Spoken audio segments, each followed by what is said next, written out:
I'm Atra Al-Nashar in Washington. President Trump's tariffs are in legal limbo as the Supreme Court decides whether it will hear a case that could sway the future of the president's economic agenda. The Treasury Secretary sharing new details about how much money they'd have to refund if Trump's tariffs get struck down. There's no shortage of debate about President Trump's tariff policy.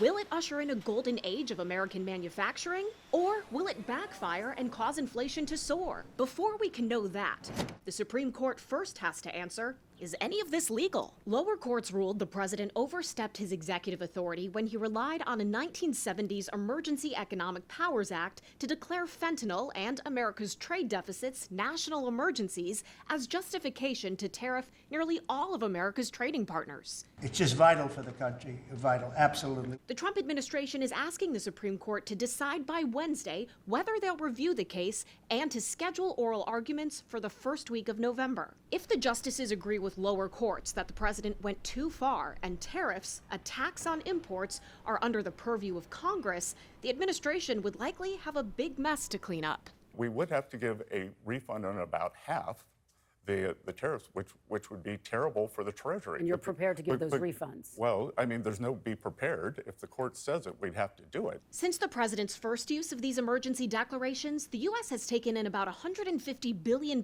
in tariff revenue, a number that will only grow as this case plays out. I am confident that we will win at the Supreme Court, but there are numerous other avenues that we can take.